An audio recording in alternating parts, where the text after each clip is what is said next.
উনি হচ্ছে মোশাররফ সাহেবের ছোট ভাই। আগে সাবেক, আমরা বললে মোশাররফ সাহেব জ্বালানো মন্ত্রী, এবং আজকে যিনি ওই ধানের শীষের মার্কা নিয়ে দাঁড়াইছেন জাকির হোসেন বাবলু। কালকে বলছিলাম না ভোট কিসে দিবা, এদিকে তো কিছু বলো না, কিসে ভোট দিবা তোমরা? সবাই হাত তোলো দেখি, আমরা সবাই ধানের শীষে ভোট দিব। সবাই এদিকে ধানের শীষ, ধানের শীষ, ধানের শীষে ভোট না দিলে তো আমরাই দিব না। শোনো, আমাদের এখানে বিভিন্ন মত থাকতে পারে, দল থাকতে পারে, অনেক কিছু থাকতে পারে, আমাদের টিচারদের মাঝখানেও আছে, কিন্তু কথা হলো সে তো আমাদের পরিবারের লোক, আমাদের পরিবারের লোক। গ্রামে যখন ইলেকশন হয়, একজন মেম্বার চেয়ারম্যান যত খারাপই হোক, নিজের গ্রামের ভোট কিন্তু সে পায়, নিজের গ্রামের ভোট পায় না। তাহলে বাবলু সাহেব আমাদের পরিবারের সন্তান, আমরা তার কলেজে তোমরা পড়ো, আমরা চাকরি করি, এই ফাউন্ডারের ছেলে। এই কারণে এখানে কোনো দল নাই, যারা হাত তোলো নাই তাদের জন্য বক্তব্য। এই কারণে বাবলু সাহেবের জন্য কোনো দল নাই, সে আমাদের লোক।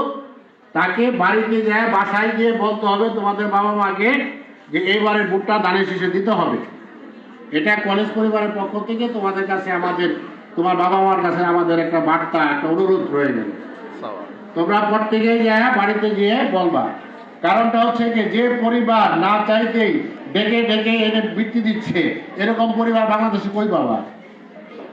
এটা কোনো মার্কার মধ্যে এই লোক নাই, এটা মার্কা দিয়ে বিবেচনা করা যাবে না। হাজী সাহেবের পরিবার ধানের শীষ দিয়ে আটকানো যাবে না, নৌকা দিয়ে আটকানো যেমন নাঙ্গল দিয়ে আটকানো, এটা একটা অন্যরকম একটা পরিবার, যারা মানুষকে দিতে জানে, মানুষের কাছে নিতে জানে না।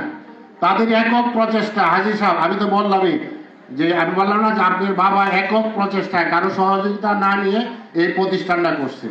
এইটা না, মুক্তাগাছা মাইমি সিং মিলা 17টা প্রতিষ্ঠান করছে। দেখাও বাংলাদেশে কোথায় আছে, দেখাও বাংলাদেশে কোথাও আছে। সেই পরিবারকে ভোট কেন দিবে না?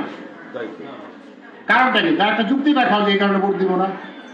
আমরা ভোট দিয়ে কিসের কারণে? এলাকার উন্নয়নের জন্য, রাস্তাঘাটের উন্নয়নের জন্য, নিজের ভাগ্যের পরিবর্তন ঘটানোর জন্য, সুযোগ সুবিধার জন্য। এর চেয়ে সুবিধা আর কে দিবে? বিগত 15 বছর আমরা কি সুবিধা পাইছি?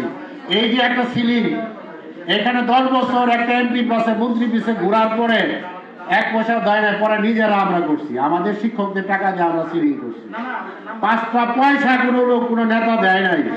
এই পরিবারের একজন সদস্য আমাদের সহযোগিতা চাচ্ছে, আমরা সবাই মিলে আমাদের পরিবারের সবাইকে নিয়ে তাকে সহযোগিতা করব ইনশাল্লাহ। করবো না? 12 তারিখ সবাই মিলে ধানের শীষে ভোট দিব।